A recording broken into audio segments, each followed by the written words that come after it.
फिर एनसीईआरटी का the living world. आज उसका हम पार्ट 2 डिस्कस करने वाले हैं और ये डिस्कशन एनसीईआरटी के आसपास ही रहने वाला है, क्योंकि हमें भी पता है कि नीट के सारे क्वेश्चन एनसीईआरटी से ही आने हैं। तो आप चाहे जितनी बुक्स पढ़ लीजिए, और अगर आपने एनसीईआरटी नहीं पढ़ी, नहीं समझी, किसी काम का नहीं है, तो सारा प्रिपरेशन आपका बेकार हो जाएगा। अभी तक अगर आप लोग मुझसे कनेक्ट नहीं हो पाए हैं और डायरेक्टली आप कनेक्ट होना चाहते हैं, तो आप गूगल प्ले स्टोर पर जा कर के द कोशिका टाइप कर सकते हैं और डायरेक्टली क्लास 11th में एंटर कर सकते हैं। इसके अलावा अगर आपको दिक्कत हो रही है तो आप सीधे इसे स्कैन करिए, ये जो QR कोड है यहाँ पे, और ये लिंक आपको डायरेक्ट मिल जाएगा। फिर आप डाउनलोड करिए और सीधे मुझसे कनेक्ट हो जाइए। चलिए शुरू करते हैं part second, the living world. पिछले डिस्कशन को हम लोग आगे बढ़ाते हैं। 1.1 हमने कंप्लीट किया था, जिसमें हमने देखा था कि लिविंग ऑर्गेनिजम्स हम किसे कहते हैं, लाइफ या लिविंग किस क्राइटेरिया को फॉलो करते हुए कहे जाएंगे या बनेंगे। यहाँ पे हम पढ़ने वाले हैं diversity in the living world.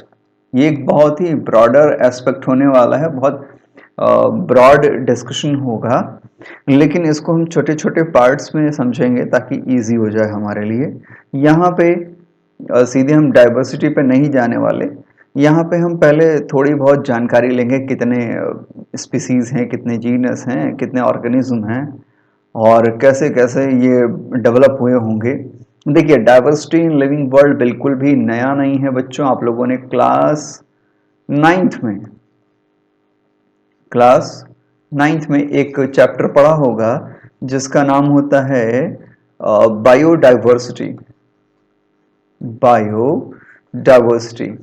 तो इस बायोडाइवर्सिटी में आप लोगों ने डिफरेंट क्या बोलते हैं, फाइलम्स वगैरह पढ़े होंगे, है ना। अगर छोटा सा डिस्क्रिप्शन दूं तो देखिए, लगभग 5 बिलियन ईयर्स पहले, 5 अरब साल पहले अर्थ का फॉर्मेशन हुआ, लेकिन लाइफ नहीं थी।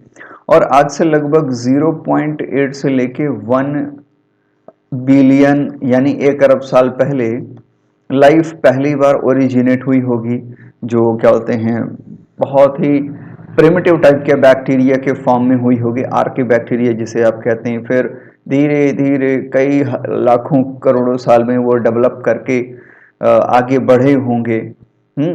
और फिर 0.6 बिलियन ईयर्स तक वही धीरे धीरे वो चेंजेस चलते रहे। तो वो जो आर्की बैक्टीरिया हैं वो यू बैक्टीरिया में कन्वर्ट हुए होंगे। फिर यू बैक्टीरिया जो अपना फूड नहीं बना पा रहे थे, वो हेटेरोट्रॉपिक मोड ऑफ न्यूट्रिशन को फॉलो कर रहे थे। यू बैक्टीरिया में कुछ ऐसे बैक्टीरिया हुए जो अपना खुद से फूड सिंथेसाइज करने लगे, वो ऑटोट्रॉपिक ऑर्गेनिज्म हो गए। बट अभी फोटोसिंथेसिस होना बाकी था। फिर इस ऑटोट्रॉपिक, ये 2 तरह के हुए ना, मतलब ऐसा नहीं था कि फोटोसिंथेसिस करने लगे। तो पहला तो ये केमिकल्स का यूज करते थे, तो ये हो गए कीमो ऑटोट्रॉप्स। और फिर बाद में ब्लू ग्रीन एल्गी का आप नाम जानते हैं, वो सनलाइट का यूज करने लगे। तो for the very first time वो फोटोसिंथेसिस का यूज करने लगे और फोटोट्रॉप्स बन गए।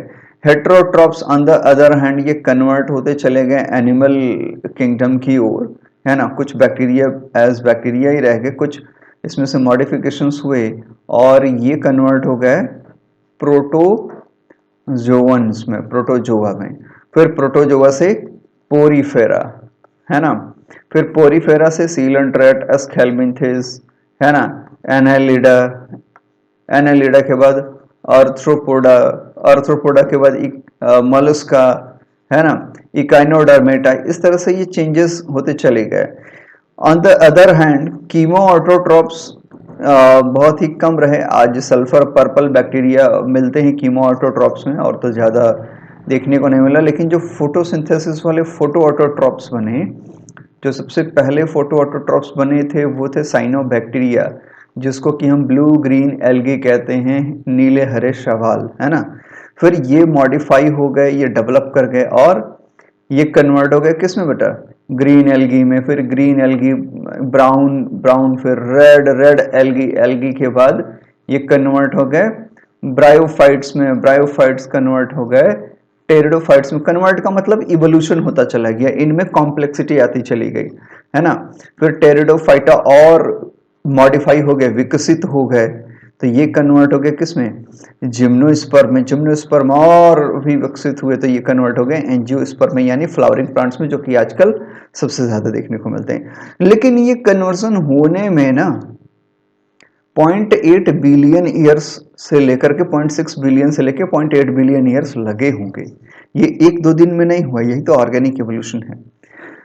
तो ये जो डिफरेंट डिफरेंट शेप, साइज, बनावट, ग्रुप, ये जो ऑर्गेनिज्म है लिविंग वर्ल्ड में, इसी को हम कहते हैं डाइवर्सिटी। क्या है ये, डाइवर्सिटी। अब ये डाइवर्सिटी कहां हो रही है, लिविंग वर्ल्ड में है, लिविंग ऑर्गेनिजम्स में है, लिविंग वर्ल्ड में है।